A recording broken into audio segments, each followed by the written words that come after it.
Bonjour Emmanuel Todd. Bonjour. Vous êtes historien, anthropologue, chercheur à l'INED, l'Institut national d'études démographiques.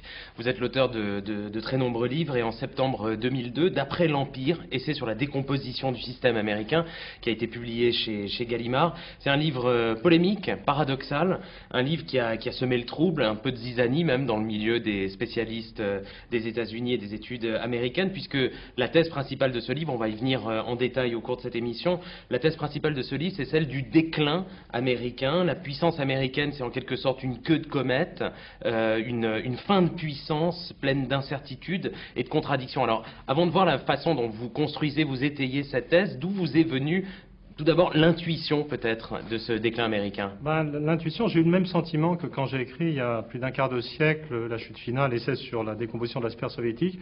J'ai eu le sentiment que les gens se trompaient. C'est-à-dire, je ne suis pas indigné, je n'étais pas indigné moralement, j'étais indigné intellectuellement, d'une certaine manière.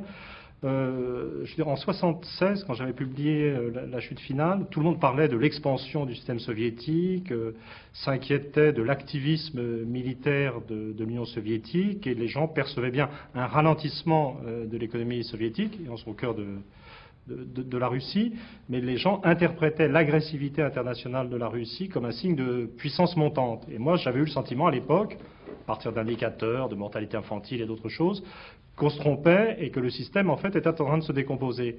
Et là, ce qui m'a mis en mouvement en termes de recherche et d'écriture, c'est exactement le même sentiment, c'est-à-dire que c'est vrai que l'Amérique apparaît très agressive, très unilatérale, qu'elle manifeste un activisme militaire pour le moins inquiétant, et comme d'habitude, je dirais, tous les 25 ans, eh ben, les gens se disent, mais c'est parce qu'elle a la seule puissance, l'hyperpuissance, et je me suis dit, non, c'est pas ça du tout, c'est la même chose, cet activisme diplomatique et militaire est le signe d'un déclin.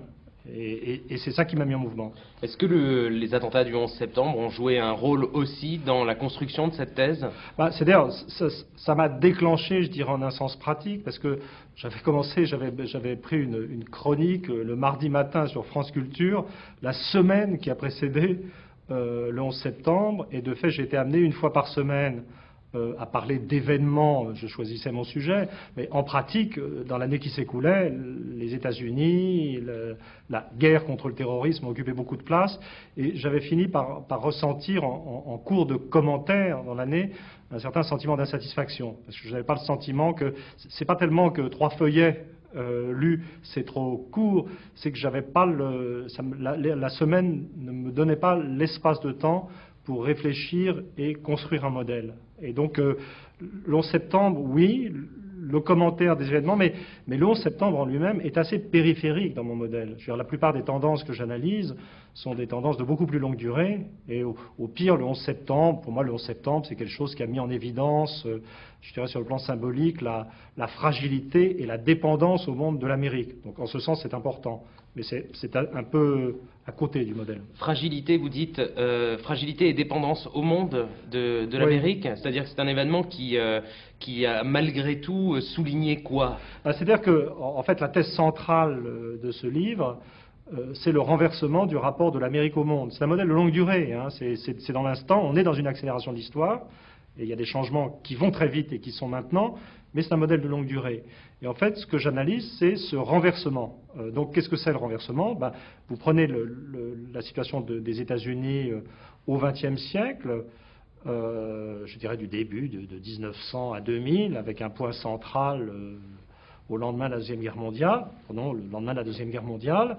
Qu'est-ce que c'est que les États-Unis? C'est la plus formidable puissance économique qui ait jamais existé. C'est au lendemain de la guerre 50% du produit industriel mondial. C'est une armée qui est incommensurablement plus puissante que tout ce qu'on a vu jusqu'alors, et à tout moment incommensurablement plus puissante que l'armée soviétique, qui a toujours été un peu gonflée dans l'esprit des Occidentaux.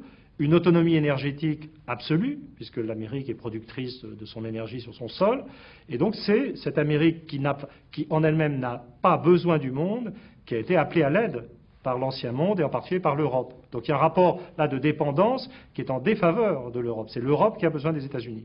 Et puis petit à petit, je dirais une sorte de système, je ne sais pas si on doit dire impérial, semi-impérial, quasi-impérial, se met en place au lendemain de la Deuxième Guerre mondiale, dans lequel l'Amérique, je veux dire, affirme sa prise sur une bonne partie de l'ancien monde, en particulier en Europe et en Asie orientale, au Japon et en Corée, mais dans lequel le centre, et en particulier le pôle économique, s'affaiblit. Et c'est à partir de ce moment que progressivement, lentement dans les années 70, et puis avec une formidable accélération au lendemain de l'effondrement du système soviétique, donc à partir des années 90, le rapport de dépendance se renverse. C'est-à-dire qu'on s'aperçoit que l'ancien monde, le communisme s'effondre, les totalitarismes ont disparu, les dictatures même de la Méditerranée sont renversées, la Corée se démocratise, et on commence à pressentir que l'Eurasie, ou l'ancien monde, est en train de trouver son équilibre sans l'aide des États-Unis. Et dans ce moment même, les États-Unis se découvrent une économie très affaiblie, très dépendante des importations, avec 450 milliards de dollars de déficit commercial à partir de l'an 2000. Et on est encore là-dedans. Et donc c'est ça la dépendance de l'Amérique et la fragilité de l'Amérique, c'est que le géant autonome du lendemain de la Deuxième Guerre mondiale, n'est plus autonome. Prenons quand même quelques éléments d'actualité. Ça reste une très grande, voire la plus grande puissance économique. Ah non, économique c'est fini. C'est fini. l'Europe. C'est l'Europe la plus grande puissance économique. Alors militaire, qui n'a pas besoin de soutien logistique pour aller, par exemple, comme au lendemain des attentats du 11 septembre, en Afghanistan, oui. Ça reste quand même sur la scène internationale l'acteur majeur. Ah oui, mais attention, il ne faut pas employer tous les concepts à la fois. C'est-à-dire que l'acteur majeur, bien sûr, la plus grande puissance militaire, certainement, mais le problème, quand on essaye d'évaluer la capacité d'action militaire des États-Unis, c'est que, bon, bien sûr, aucune armée du monde ne peut se projeter logistiquement aussi loin. Mais le problème pour les États-Unis, c'est que cette armée américaine, il ne faut pas la comparer aux autres armées, il faut la comparer à la taille du monde. C'est-à-dire la planète est infiniment plus peuplée qu'au lendemain de la Deuxième Guerre mondiale. La plus grande partie de cette planète sait lire et écrire, et les populations sur le terrain sont incontrôlables. Et la taille de l'armée américaine n'est pas suffisante pour contrôler le monde. Je veux dire, l'armée américaine, on peut résumer en termes de capacité d'action autonome à distance, seule, c'est 12 porte-avions. 12 porte-avions, les Français sont très bien armés pour dire combien ça fait de porte-avions utilisables à chaque moment, puisque nous on en a un utilisable 6 mois par an. 12 porte-avions, ça fait 6 porte-avions utilisables. Donc la véritable capacité d'action autonome des États-Unis, c'est 6 porte-avions. On ne contrôle pas le monde avec 6 porte-avions. La vraie puissance des États-Unis, je dirais, c'est la possibilité d'utiliser les bases américaines, bases d'Allemagne, bases turques, bases en Arabie Saoudite ou dans d'autres régions, bases en Corée ou à Okinawa, au Japon, et ces bases, c'est ça qui est très important, c'est-à-dire ces bases n'existent et ne peuvent fonctionner que grâce à l'existence d'un capital de légitimité des États-Unis. Les États-Unis, et c'est pour ça qu'on ne peut pas comprendre le système, c'est pour ça que les anti-américains structurels ne peuvent rien comprendre, c'est parce que le système ne fonctionne que parce que l'Amérique a eu raison et a acquis une formidable légitimité. L'Amérique a eu raison contre les totalitarismes, je veux dire de type nazi, etc., contre le communisme, et elle est sortie vainqueur des affrontements idéologiques du XXe siècle. Et au fond de nous-mêmes, et jusqu'à très récemment, il y avait une vision, qu'on le veuille ou non, consciemment, subconsciemment, inconsciemment, très positive de l'Amérique, qui légitimait la présence de ces bases en Allemagne, en Turquie, etc. Et c'est à partir de ces bases, et avec l'accord des autres, si on peut dire, que l'Amérique peut agir militairement. Mais je vous garantis que si les États-Unis continuent de faire n'importe quoi, c'est-à-dire de se présenter comme un facteur de désordre dans le monde, ce qui est le cas dans l'affaire de l'Irak, et si la tension monte suffisamment, je veux dire, si les Allemands, les Turcs et quelques autres ferment leurs bases, on verra qu'il n'y a pas de puissance militaire américaine. C'est ça le paradoxe. Et donc vous dites que l'Amérique n'a plus raison. Oui. En l'occurrence, je ne vois pas comment on peut légitimer, je veux dire, ce qui se passe. Je veux dire, tout le monde sent bien qu'il n'y a pas de rapport entre la lutte contre le terrorisme, Ben Laden, l'Afghanistan, etc., et l'attaque qui est projetée contre l'Irak. L'Irak est l'un des pays, je veux dire, qui n'est pas impliqué dans cette histoire. Je veux dire, le pays le sent bien, sauf les Américains, à commencer par les dirigeants. Les dirigeants, je veux dire, savent très bien ce qu'ils font, et c'est pour d'autres raisons. Mais je veux dire, s'il s'agissait, je veux dire, ce que les Européens ou les Japonais pourraient concevoir à la rigueur comme une action légitime, ça serait, je ne sais pas, moi, une opération contre l'Arabie Saoudite.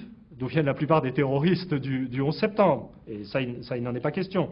Donc en général, je crois que le modèle qui s'impose dans l'esprit des Européens et des Japonais, qui sont très parallèles dans cette affaire, c'est que c'est un problème de prise de contrôle des ressources pétrolières. Mais je crois que c'est aussi une erreur. On va venir à cet aspect. Donc, en tout cas, il y a un affaiblissement qui est lié, je dirais, au contexte, un affaiblissement qui est lié à un rapport de force qui n'est plus en faveur des États-Unis, mais plus structurellement maintenant, vous en disiez un mot tout à l'heure, si décomposition de l'empire américain il y a, ça part de la puissance économique et de son recul. C'est une des choses que vous montrez dans ce livre. Hein, c'est-à-dire que je ne vois pas, enfin, dans mes modèles historiques, en général, il y a des choses plus profondes que l'économie, sur les variables culturelles, le niveau éducatif. Et dans un livre précédent, L'illusion économique, j'avais étudié le tassement éducatif aux États-Unis, qui explique assez largement les difficultés économiques. Mais si on s'intéresse au phénomène de puissance instantanée dans le monde, la base d'un appareil militaire, ou la base de la puissance en général, c'est la puissance économique. Je ne suis pas très original en disant ça. Et le vrai problème des États-Unis, c'est qu'ils ont vu émerger ou réémerger des puissances compétitives de taille comparable ou même supérieure. Alors, la grosse émergence, c'était le Japon, qui, au stade actuel, je sais que tout le monde parle des difficultés de l'économie japonaise, mais le problème fondamental du Japon, c'est qu'il est trop efficace dans un monde où la demande est déprimée. Donc il a une industrie trop puissante, c'est le contraire de l'armée américaine qui est trop petite pour la taille du monde.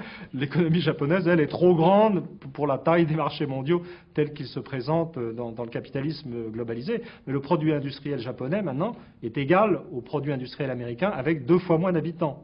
Bon. Et puis il y a le monstre. Je pense que les Européens ne s'en rendent pas compte, parce qu'ils sont tout à fait obsédés par les difficultés de la construction européenne, par l'apparente pagaille du continent. Mais le monstre économique pour les États-Unis, c'est l'Europe, dont maintenant, et puis avec les extensions récentes à l'Est, qui est perçue par les stratèges américains comme une véritable menace. Ils le perçoivent comme une agression ? Oui, c'est ça qui est terrible. C'est que les Européens sont On n'arrive pas à le croire, ça. Mais oui, je ne sais pas comment dire. Si vous voulez, quand j'avais travaillé sur l'Union soviétique, j'étais tout seul. C'est-à-dire quand j'étais arrivé en disant, j'avais 25 ans, j'ai trouvé mon taux de mortalité infantile, etc. Je dis, ils sont foutus. J'étais persuadé que j'avais découvert la bombe atomique dans les statistiques, dans les statistiques de l'Organisation mondiale de la santé. Je vivais attaché à mon manuscrit. Je me demandais si j'allais pas être traqué par le KGB. Il y avait eu Amalrik avant, qui avait fait l'Union soviétique sur Vertel en 1984, mais qui était c'était autre chose, en fait, contrairement aux apparences. Là, j'étais tout seul. Là, il faut bien voir que quand j'analyse le déclin des États-Unis, finalement, je reprends le flambeau d'une école qui était dominante aux États-Unis il y a 10 ans. C'est-à-dire que, dans les années 80, vers la fin des années 80, il y avait énormément d'Américains qui écrivaient sur le déclin relatif de l'économie et de la puissance américaine, et sur la montée des puissances européennes et japonaises. Et il y a eu une parenthèse de 10 ans, qui a été créée par l'effondrement du système soviétique, qui a créé cette espèce d'illusion dans laquelle on est, ou dont on est en train de sortir, je crois, avec la baisse du dollar qui s'amorce, l'illusion d'une toute-puissance américaine. Mais il faut bien voir qu'avant même l'effondrement du système soviétique, les Américains étaient rempli d'angoisse à l'idée d'une réémergence de l'Europe qui n'est pas simplement le problème du rapport entre le... C'est vrai je sais que les Européens ne se rendent pas compte. Ils n'y croient pas. Hein. Ils n'y croient pas, mais parce que les Européens, ils ne se rendent pas compte que leur perception des États-Unis elle-même est nostalgique. Quelle est la voiture américaine qui est vendable en Europe actuellement? Cette espèce de Chrysler un peu rétro, qui ne marche d'ailleurs que si on met dessus un moteur Mercedes. Mais les images de l'Amérique sont associées à des trucs de nostalgie, mais je ne pense pas que les Européens acceptent de voir que les produits qu'ils utilisent, je veux dire leurs automobiles, leurs trains, leurs avions, leurs télévisions, tout marche mieux qu'aux États-Unis, qui vivent dans une existence, je dirais, de meilleure qualité. Mais mon Dieu, les Américains le voient, et ça a été tellement vite pour eux. Le rattrapage a été tellement vite, et puis surtout active chez les Américains, je dirais, un sentiment, de terreur filiale. Parce que si on se remet dans l'histoire de la longue durée, je veux dire, les États-Unis sont un produit de l'Europe, fait par des immigrants venues d'Europe, et la plupart des inventions de la modernité industrielle et post-industrielle sont européennes. Donc peut-être que, si vous êtes américain, vous dites, peut-être que nous, on est là, on est parti vers la périphérie, on venait de cette Europe qui se déchirait et qui s'est détruite par ces déchirements, et ça y est, ils arrêtent de se déchirer, ils s'unifient, puis ils semblent tout à fait aussi efficaces que d'habitude. C'est terrible, vous voyez. Mais je reconnais que les Européens sont pas très lucides sur cette question, mais les Américains voient très bien, et le ressentiment. Autrefois, il y avait une sorte de... en France, quand j'étais gamin, il y avait une sorte de ressentiment devant la richesse des États-Unis. C'était ça la source de l'anti-américanisme traditionnel. C'était cette espèce de sentiment d'être des sous-développés face à ces grands et gros Américains super nourris. En bonne santé. Voilà, en bonne santé, plus grands, je ne sais pas si on veut plus quoi, enfin plus tout ce qu'on veut. Voilà. Mais maintenant, ce genre de ressentiment se développe dans l'autre sens. Et les Européens ne le voient pas, et ils devraient le voir, parce que c'est très dangereux. Je veux dire, c'est un véritable ressentiment. Les articles qu'on lit sur l'Europe dans certaines publications américaines sont dignes de la guerre froide. Est-ce que vous pensez, Emmanuel Todd, que des affaires comme les affaires Enron, les affaires WorldCom, où d'énormes sociétés américaines ont été victimes d'effondrements boursiers suite à des tripatouillages, à des malversations, est-ce que ça a fragilisé aussi la conscience que peuvent avoir les Américains de la puissance de leur propre économie? Oui, c'est ça, et c'est plus que... Enfin, c'est ça et plus que ça encore. C'est-à-dire que si on est, comment dire, les Français, on s'aperçoit qu'il y a des tripatouillages dans les comptes d'une entreprise, bon, on est au pays des fables de La Fontaine, donc, et du capitalisme d'État. Donc, bon, on est embêté, mais on s'en remet. Il y a un fond de cynisme.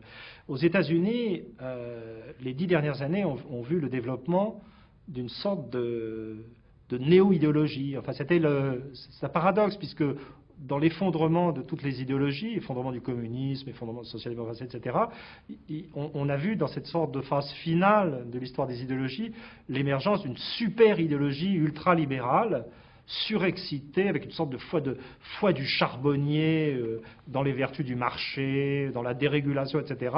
Ça a duré 10 ans, un peu plus, enfin, si on compte le temps de mise en place, et les Américains y croyaient vraiment. Les gens pensaient vraiment qu'en boursicotant, on fabriquait de la valeur. Ils pensaient vraiment qu'en spéculant sur les matières premières plus rapidement que les autres, on fabriquait de la valeur. Ils croyaient vraiment aux nouvelles technologies. Je veux dire, ils croyaient vraiment qu'un ordinateur portable, ça coûtait plus cher en soi qu'une automobile bien conçue, enfin des trucs comme ça. Et là, il y a une sorte de truc de révélation, et je crois qu'il faut le voir pas simplement, alors bien entendu, c'est un problème pour les Européens, en particulier pour les classes dirigeantes européennes et les riches d'Europe qui investissent aux États-Unis et qui se rendent compte que tout l'argent investi aux États-Unis sera perdu, ou une bonne partie, qui vont se faire plumer. Mais pour les Américains eux-mêmes, en interne, c'est une crise idéologique. Et c'est très important. Je pense que j'insiste pas assez là-dessus dans le livre, ça m'apparaît de plus en plus nettement. Et je me demande si j'ai pas fait un peu le même genre de sous-estimation de l'ampleur des choses que j'avais fait sur la Russie. C'est-à-dire que j'avais prédit correctement l'effondrement du communisme, mais je n'avais pas senti à quel point l'effondrement de l'idéologie communiste désorganiserait la Russie, parce que c'était une idéologie structurante. Et j'avais certainement pas prévu les 10 années très dures que la Russie vient de vivre. Et je pense que de la même manière, c'est comparable d'après vous. C'est pas la même échelle. C'est pas la même échelle. Le capitalisme est par nature quelque chose d'infiniment plus souple. Il ne s'agit pas du tout, on ne peut pas imaginer comme en Russie une chute de 50% du produit intérieur brut. Mais les Américains, je veux dire, si le dollar s'effondre, ou s'il continue à s'effondrer, compte tenu de leur dépendance aux importations, alors si le dollar s'effondre, c'est parce que les riches du monde entier cessent de placer leur argent aux États-Unis, puisque le déficit commercial est financé par des importations de capital. C'est la beauté du système. C'est-à-dire les riches du monde entier mettent leur argent aux États-Unis, ou le mettaient jusqu'à très récemment en croyant le mettre en sécurité, puis cet argent se dispersait comme par magie dans l'économie américaine et servait, ces 10 dernières années, à la consommation courante de l'ensemble du peuple américain. Donc tout était dilapidé. Mais si cette si ce mécanisme s'arrête et que les importations ne peuvent plus être financées, je veux dire, les Américains vont devoir encaisser une chute de 15 à 20% de leur niveau de vie quand même, ce qui est considérable. Et alors sur quels indicateurs, là on voyait l'importance de la croyance symbolique, je dirais aussi, Ouais. dans la puissance du capitalisme, dans sa force, comme idéologie, comme clé de voûte aussi intellectuelle et presque morale. Sur quels indicateurs est-ce que vous vous appuyez également pour chiffrer, je dirais, le déclin économique des États-Unis? Ben, je crois qu'il faut vraiment, il y a toutes sortes de débats entre économistes ou pseudo-économistes, et pour moi souvent les pseudo-économistes sont les gens qui pensent être des économistes, hein. Donc sur qu'est-ce que c'est Il y a du monde, hein. Oui, voilà, qu'est-ce que c'est que le produit intérieur brut, vous savez, souvent dans la presse on lit des trucs extraordinaires ces jours-ci, on lit, il y a une époque, peut-être c'est fini maintenant, peut-être que les gens ont percuté, ont fini par ajuster, mais au moment de l'affaire Enron Anderson, quand on s'apercevait que les comptes de plein d'entreprises étaient trafiqués, etc., on voyait dans la presse des articles qui disaient des choses du genre oui, évidemment, c'est embêtant, ces comptes d'entreprises trafiqués, mais d'un autre côté, regardez, cette année, la croissance du produit intérieur brut américain a été très supérieure à celle de l'Europe, sans se rendre compte que le produit intérieur brut se calcule en faisant l'agrégation des comptes des entreprises. Donc, quelque part, le produit intérieur brut est peut-être fictif. Donc, je crois qu'il faut vraiment... Et puis, c'est compliqué, parce que le produit intérieur brut, ça agrège des productions dont on peut vérifier l'existence. Je veux dire, une automobile, ça marche plus ou moins bien, mais on sait que ça existe. Services financiers, services domestiques, tout ça. Donc, moi, vraiment, je pense que dans ce dernier livre, j'ai fait le saut. Et je me dis que les seules choses dont on sait qu'elles ont de la valeur, c'est celles qui sont susceptibles d'être échangées sur les marchés internationaux. Les rapports de puissance entre nations, entre économies, s'établissent sur la base des échanges. Et ce qui compte, c'est les échanges extérieurs, qui sont un peu comme une sorte de... C'est les échanges extérieurs qui permettent une radiographie de l'état interne de l'économie, plutôt que les statistiques intérieures. Et qu'est-ce qu'elle indique, les en l'occurrence, elle indique que les États-Unis sont passés, entre 90 et 2000, de 100 à 450 milliards de déficit commercial, qui vont vers 500 milliards. Ce déficit commercial est intéressant aussi dans ses aspects qualitatifs. C'est-à-dire qu'on voit que les États-Unis sont en déficit face à presque tous les pays du monde. C'est-à-dire qu'il n'y a pratiquement plus de pays avec lesquels les États-Unis dégagent un excédent. Même un pays, c'est celui que je cite le plus souvent, parce que c'est aberrant.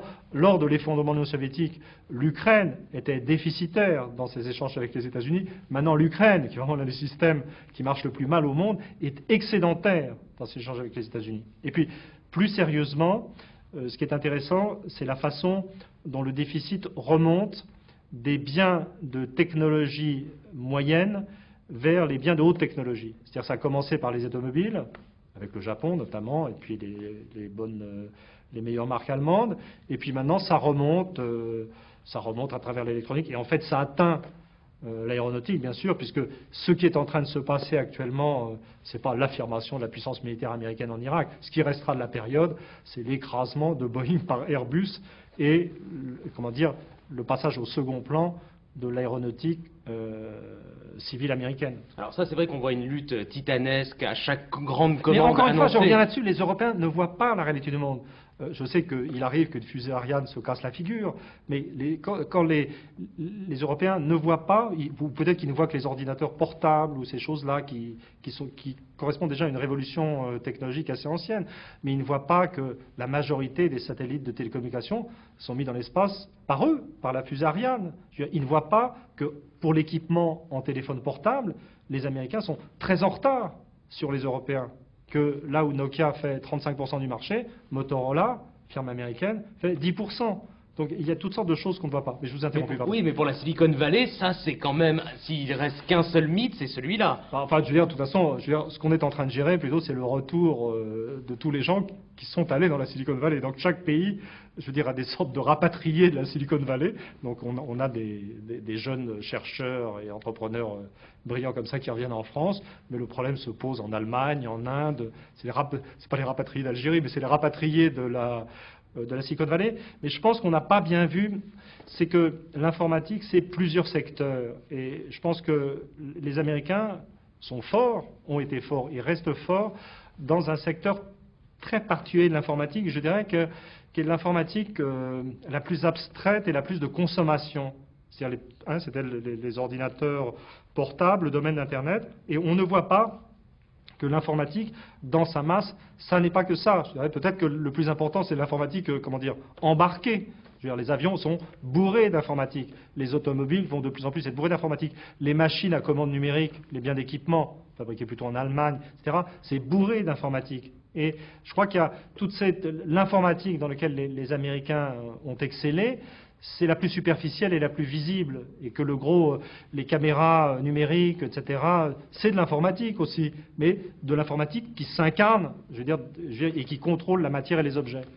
Alors Emmanuel Todd, on voit bien les enjeux, disons, de la crise et du déclin économique des États-Unis. Vous avez cité tous les exemples, effectivement, de la lutte entre Airbus et Boeing, lutte perdue par les Américains, la question même de l'informatique et de sa place aujourd'hui, de la place de l'informatique américaine sur le marché mondial.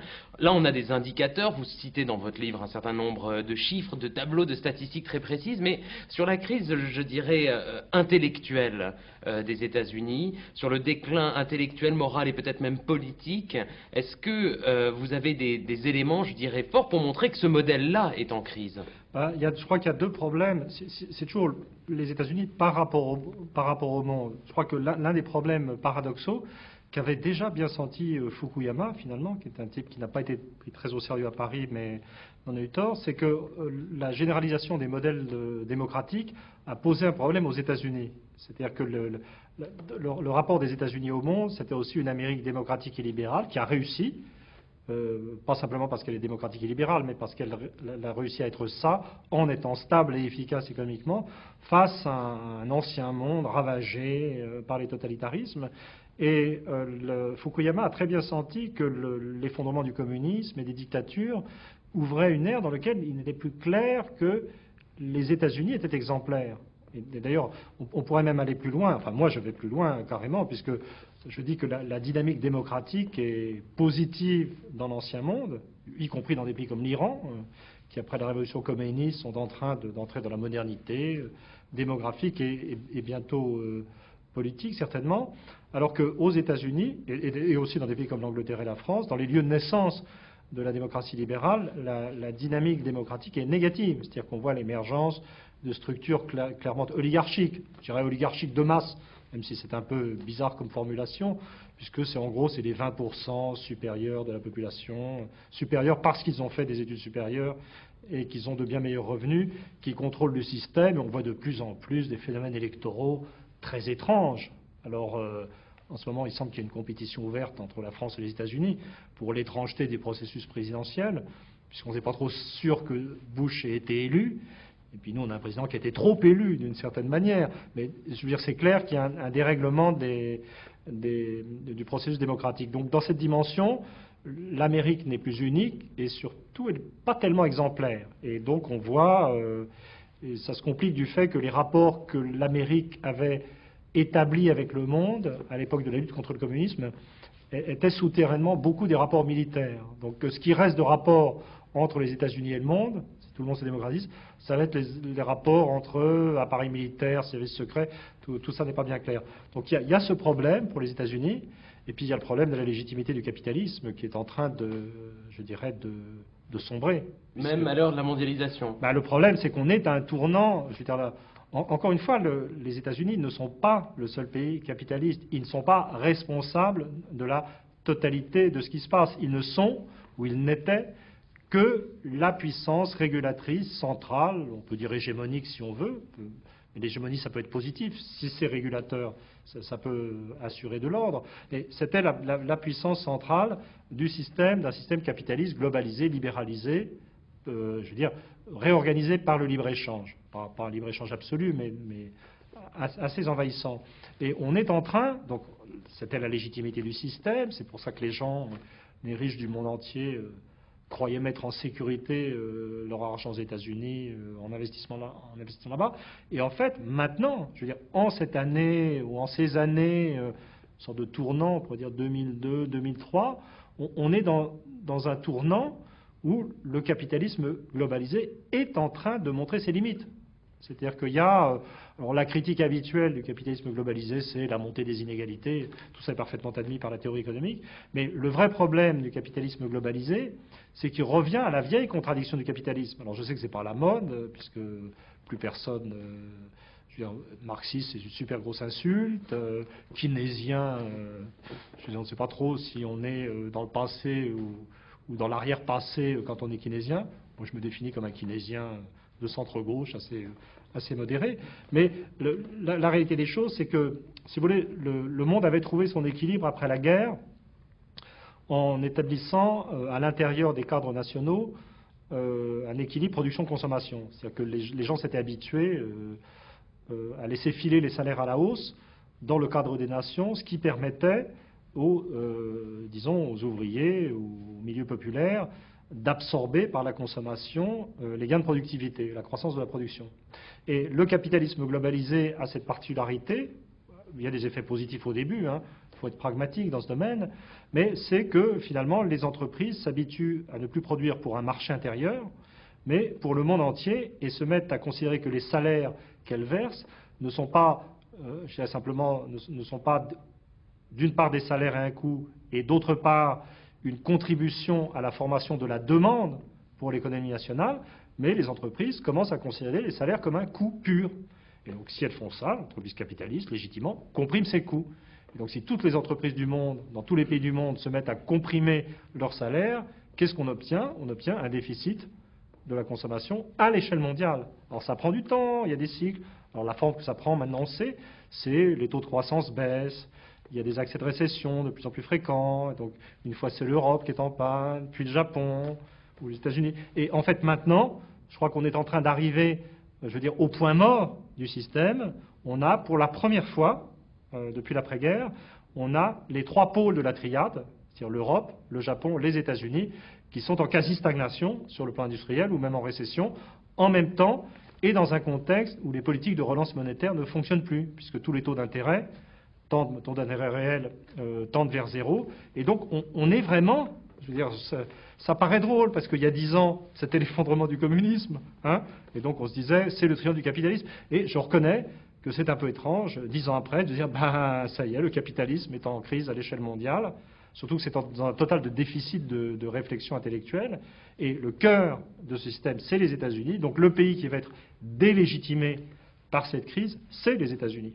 Et comment se pense aux États-Unis même, à la fois dans la science économique, mais dans les sciences humaines, dans les sciences sociales, l'après de cette crise-là? Mais il n'y a pas de pensée. Si vous lisez les manuels d'économie internationale publiés aux États-Unis, ce que j'avais fait assez intensément à une certaine époque, il y a certaines critiques du capitalisme globalisé qui sont concevables, je veux dire qui sont même universellement là. J'évoquais tout à l'heure la montée des inégalités, au moins dans une première phase de l'ouverture aux échanges, mais la question du déficit de la demande dans l'économie globalisée n'est jamais posée. C'est très curieux, en fait. Comme ça, là, ça ne renvoie pas... Je veux dire, les Européens, les Américains ont fait un apprentissage douloureux du petit défaut du capitalisme. Enfin, moi, je pense que le capitalisme régulé est la seule forme d'économie possible. Donc, je ne suis pas un révolutionnaire dans ce domaine. Mais il faut admettre que le capitalisme a son petit problème de débouché, de demande, et qu'il faut que l'État intervienne d'une façon ou d'une autre, ou qu'il y ait des habitudes d'augmentation des salaires, des habitudes sociales, qui permettent l'absorption de la production, puisque le capitalisme est un régime progressif qui ne peut fonctionner sans progresser. Donc c'est vraiment très impressionnant sur le plan historique. Je veux dire, les Occidentaux ont appris dans la douleur ce problème. Il y a eu la crise de 29. La crise de 29 a ouvert la voie au nazisme, à la Deuxième Guerre mondiale, etc. On a mis en place une réflexion. Le sommet de cette réflexion, ça a été la théorie générale de Keynes. Et c'est très très impressionnant de voir comment tout ça a été oublié. Je veux dire, là, il y a un phénomène d'amnésie, mais ça, ce n'est pas un problème économique. Je dirais que c'est un problème pour les moralistes ou pour les philosophes de l'histoire. Et donc, on en arrive, ce n'est pas une critique de l'économie, c'est une critique de la raison humaine. Et à ce stade, je recommande la lecture plutôt des moralistes français du XVIIe siècle que la lecture, parce que la théorie, on l'a. Je veux dire, on n'a qu'à relire Keynes, c'est pas très compliqué. Keynésien, Emmanuel Todd, vous pouvez repréciser rapidement? Keynes, c'était un économiste anglais, qui a publié son ouvrage majeur dans les années 30, qui n'était lui-même pas un révolutionnaire, qui avait fait d'ailleurs un début de carrière assez conformiste, et qui a fini par admettre finalement que le capitalisme devait être protégé contre ses idéologues, et qui ne pouvait pas fonctionner sans un minimum d'intervention de l'État. Et que l'État, dans les phases, je dirais, d'insuffisance de la demande, devait réinjecter de l'activité dans l'économie. Et donc le Keynes de la maturité avait compris et admis que la politique monétaire ne suffisait pas et qu'il fallait l'action de l'État. Cela dit, honnêtement, c'est la théorie, parce que malheureusement pour l'humanité entière, la pratique était venue avant la théorie, et tout ce que recommandait Keynes dans ses livres avait déjà été réalisé en pratique par Hitler dans l'Allemagne nazie. Et à l'heure de la mondialisation, c'est plus une référence... Tout est oublié maintenant, tout est oublié, c'est-à-dire c'est une leçon, c'est des leçons du passé qui ont été oubliées.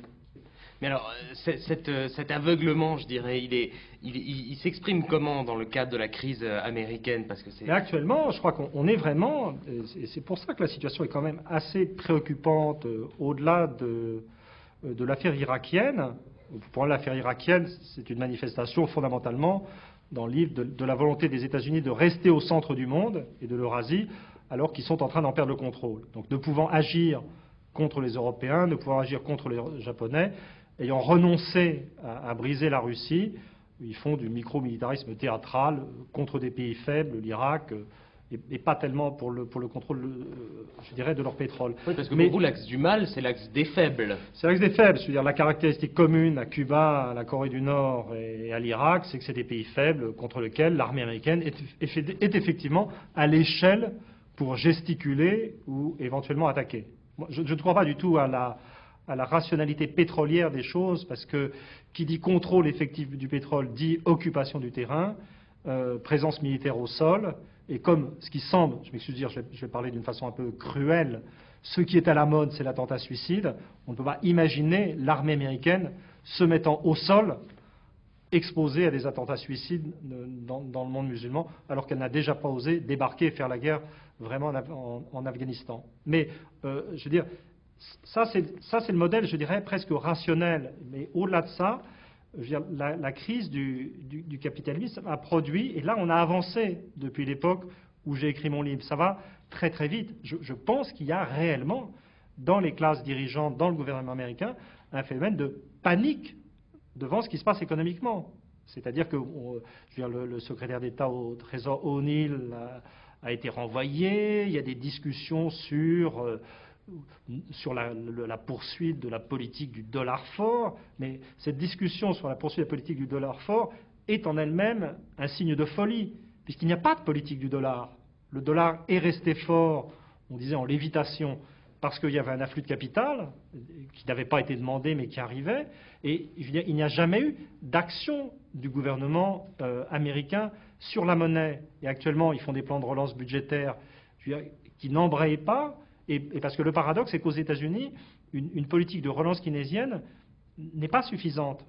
Parce que je veux dire, les dirigeants américains sont keynésiens. Ce que je disais, la critique que je formulais, c'était plutôt pour les Européens. Les Américains sont assez keynésiens, ils pensent en termes de demande, de relance, ils disent comment nous sommes forcés de consommer pour le monde. C'est vrai, c'est le consommateur universel, à travers le déficit commercial. Mais le problème des États-Unis, c'est qu'eux, ils ont un déficit de production. Et faire de la relance dans une économie, je veux dire, qui a déjà des problèmes de déficit énergétique ou des déficits de production, ben, c'est terrible à dire, mais si vous faites une politique de relance dans un pays sous-développé, je veux dire, vous ne devez pas les faire chercher, mais dans le cas des États-Unis, mais oui, je veux dire, c'est bien sûr, c'est-à-dire qu'une politique keynésienne, c'est conçu, on est dans les années, au début des années 30, vous avez des économies industrielles énormes, américaines, allemandes, je veux dire, où tout le monde est au chômage, mais avec une énorme capacité de production. Hein, et donc, on réinjecte un peu d'argent, on investit un peu dans un budget, finalement ça s'est fait par les budgets militaires, la machine repart, parce qu'une énorme capacité de production inemployée. Mais le problème des États-Unis, c'est pas du tout ça. Je veux dire, tout le monde travaille, les capacités de production sont employées, ils ne produisent pas assez, ils importent. Donc qu'est-ce que vous voulez relancer dans un truc comme ça? Donc on n'est pas prêt d'en sortir. Je veux dire, je pense qu'on est dans une de ces situations où le conflit international et le mode de régulation économique sont étroitement imbriqués. Je pense que la véritable chose actuellement, je pense que ce qui se passe en Irak, je dirais ce qu'on pourrait appeler en anglais un sideshow. Hein, c'est vraiment les coulisses. Voilà, c'est sur le côté là. Vraiment, et que le vrai enjeu de la période actuelle, c'est le passage de la régulation, c'est-à-dire de l'hégémonie des États-Unis vers l'Europe, ou tout du moins le partage de l'activité de régulation, parce que le problème, c'est qu'on a une activité mondiale qui est régulée, ou qui prétend être régulée, par un pays qui est en déficit de production, par un pays, je veux dire, qui a toutes sortes de problèmes, alors que la masse industrielle la plus importante, c'est l'Europe. Et donc, je crois que si on essaye de lire tous les événements internationaux à travers l'hypothèse d'un conflit montant entre les États-Unis et l'Europe, on comprend beaucoup mieux, même jusqu'à cette histoire du pétrole, puisque le pétrole du Golfe, ce n'est pas le pétrole des Américains, c'est le pétrole des Européens et des Japonais. Donc quand bien même les États-Unis voudraient contrôler le pétrole du Golfe, ça serait en vérité un acte de force, non pas contre Saddam Hussein, qui n'est pas un acteur fort, ça serait un acte de force contre les Européens et les Japonais d'ailleurs. Donc vous restez persuadé que si clash des civilisations il doit y avoir, c'est pas entre l'Orient et l'Occident, mais c'est entre les États-Unis et l'Europe. C'est là que passe la ligne de fracture de toute façon.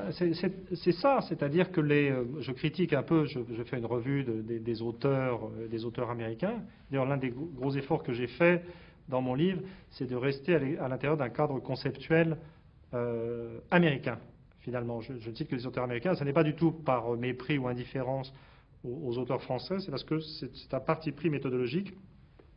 Je voulais être dans une vision du monde, je dirais, et dans un mode de pensée américain. Et effectivement, je critique Huntington, donc qui a cette idée de... Lui qui a une vision très dépressive, comme tout le monde.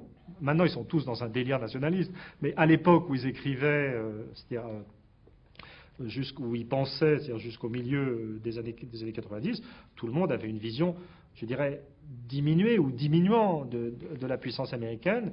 Et la vision de Huntington, c'était un système d'alliance américain réduit à l'Ouest, en fait, ou à l'Occident. Son bouquin a souvent l'air d'un pastiche de Spengler, un mauvais. Et déjà, Spengler n'est pas terrible. Enfin bon, voilà. Et moi, ça me paraît, ça c'est une... Comment dire, c'est une construction mythique. Je veux dire, la réalité des rapports de force économiques, et je dirais même des modes de vie, c'est la montée d'un antagonisme entre l'Europe et les États-Unis qui représente quand même, au-delà des rapports de force, des civilisations différentes. L'Amérique est violente, elle gaspille son énergie, elle épuise les ressources naturelles en général, elle est improductive, elle est déficitaire sur le plan du commerce international. Bon, la population, les gens sont très mobiles, il y a encore une forte religiosité, j'ose pas dire résiduelle, puisqu'elle revient dans certains groupes. Bon, les Européens, qu'est-ce que c'est? C'est les héritiers de vieilles sociétés paysannes habituées à équilibrer leurs comptes. Écologiques, je veux dire, c'est des sociétés qui se sont tapées entre 1000 et 2000 ans de pénurie avant d'arriver à la richesse. Ça crée des habitudes. Donc on équilibre les comptes extérieurs ou des choses comme ça. C'est des sociétés très peu violentes, comme le Japon. Le Japon est très proche de l'Europe sur tous ces paramètres. Il y a un enracinement au sol de la population qui est beaucoup plus fort. Il y a deux civilisations. Et ça commence, on voit apparaître dans la presse... je crois que je veux dire, l'état de la presse et de la réflexion américaine est assez navrant dans l'ensemble. Mais donc il y a des minorités pensantes et l'une des terreurs, je dirais, de la minorité pensante, c'est l'ouverture de ce groupe, la fin de l'Occident, the end of the West. C'est vraiment... Comment vous analysez justement l'atonie, vous avez employé le terme de navrant, le caractère extrêmement déliquescent du débat public, à la fois sur les questions de nationalisme, sur les questions de stratégie guerrière, sur les questions de gouvernement, de politique, de démocratie aux États-Unis, dans le sillage notamment du 11 septembre, hein, mais plus généralement? Mais je crois qu'on est confronté à toutes sortes de phénomènes, je veux dire, de réactions irrationnelles. C'est-à-dire que si on lit les articles, on va avoir... C'est pour ça que les Européens on est facilement dupes, en fait, parce que l'Amérique, à travers ses journalistes ou quelques universitaires, ce que j'appelle les militaristes de la chair maintenant, qui réclament de la puissance militaire du haut de leurs emplois universitaires, je dirais, ça projette une image magnifiée, un peu délirante de l'Amérique. Ces gens, et on parle d'hubris, je veux dire, ce concept grec de démesure et de violence mélangée. Et ça, c'est un peu inquiétant quand même. C'est-à-dire que, je veux dire, il y a toute une partie de, j'ose pas dire intelligentsia ou des journalistes américains, qui ont réussi à se raconter. C'est un phénomène de résistance mentale. On aura besoin de thérapeutes, peut-être un petit appel à Freud, et la psychanalyse en général nous aiderait à comprendre le problème des résistances. Mais il y a une sorte de résistance à la réalité du déclin qui prend la forme de l'affirmation inverse d'omnipotence. Et donc, en fait, on est confronté en pratique, vous êtes dans un cas classique de tension entre les représentations et la réalité, et ça produit des phénomènes d'hystérie. Et la fermeture au monde des élites américaines est impressionnante. Tout est interprété de travers. Ça m'avait frappé au moment où l'Allemagne a réélu Schröder, et en fait a dit non, non aux États-Unis. C'est le début de la désagrégation de l'Empire, pour moi, la sortie de l'Allemagne du système. Et la réaction de la presse américaine, c'était l'Allemagne s'isole, au moment même où dans l'esprit de tout le monde, l'Allemagne redevenait un acteur légitime, indépendant, pacifique et plus qu'estimable sur la scène internationale. Donc il y a vraiment un phénomène de décomposition mentale qui est en lui-même très inquiétant. Comment vous percevez justement, comment vous percevez la perception qu'ont ce qu'on appelle les altermondialistes aujourd'hui, tous les groupes, les associations, les mouvements qui se battent pour une autre mondialisation, le rôle crucial qu'ils accordent aux États-Unis à l'intérieur de l'Empire, pour reprendre l'expression de Tony Negri, du philosophe italien. Pour eux, les États-Unis demeurent malgré tout l'espace cardinal de l'ultralibéralisme. Oui. C'est une vision, je suis embêté je dirais presque embêté dans mes rapports avec cette mouvance, parce que je ne parle pas de Negri, que je n'ai pas lu d'ailleurs, parti pris méthodologique, pas manque d'intérêt, mais quand je pense aux gens, je ne sais pas, aux anti-mondialisations, aux gens du monde diplomatique, ou aux gens qui étaient à Florence, ou dans ces choses-là, je me sens, quoique étant moi-même plutôt modéré, je considère que le capitalisme libéralisé a vraiment été trop loin. Je crois que c'est vraiment plus possible. On ne peut pas avoir des revenus de la jeunesse qui baissent partout. Ces gens qui courent dans les rues, par définition, c'est des jeunes, hein, puisque les vieillards ne courent pas dans les rues. Donc on sait que la jeunesse est en train de se lever. Et je dirais sur le plan psychologique et moral, je me sens assez proche de ces gens, tant que ça n'est pas violent.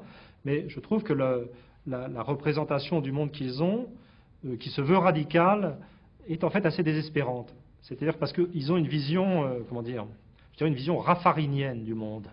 Il y a ceux d'en haut et ceux d'en bas. Il y a les puissants du G7, G8 si on met la Russie, et puis il y a les dominés, je dirais, les jeunes du monde développé et les pauvres du tiers-monde.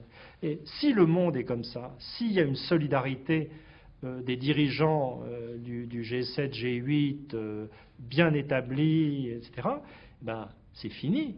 C'est-à-dire qu'il est très très clair que ce n'est pas les paysans du Brésil associés aux jeunes économiquement martyrisés d'Occident qui vont bouleverser le système. Donc quelque part, il peut y avoir une implication statique dans ce modèle. Je veux dire, l'opposition qui est perçue est très violente en termes moraux, mais ça ne mène nulle part. Alors que moi, le modèle que j'ai dans ce livre, qui est un modèle, je dirais, beaucoup moins radical dans la critique, puisque j'admets que le capitalisme, il n'y a que ça. Je ne dis pas qu'il n'y a que ça de vrai. Bon, allez, on rajoute une petite louche de régulation, on fait des protections dans des vastes régions d'échelle continentale qui permettent de faire remonter les salaires, et on ne conteste pas le droit des riches à exister quand même, hein. Donc je suis très, très modéré dans mes visions des choses, mais en fait le modèle qui est présenté a un beaucoup plus fort potentiel de déstabilisation, puisque moi ce que j'évoque, c'est une division d'intérêts et un affrontement entre les riches de ce monde, entre les dominants. Donc l'affrontement entre les dominants américains et les dominants européens, c'est la possibilité d'un déblocage de la situation. C'est virtuellement la nécessité. Je veux dire, si les dominants s'affrontent, ils sont contraints de redevenir les protecteurs de leurs dominés. Donc c'est la possibilité, je veux dire, d'une relance démocratique, égalitaire du système. C'est un univers de beaucoup plus grande instabilité. Moins désespérant, je pense.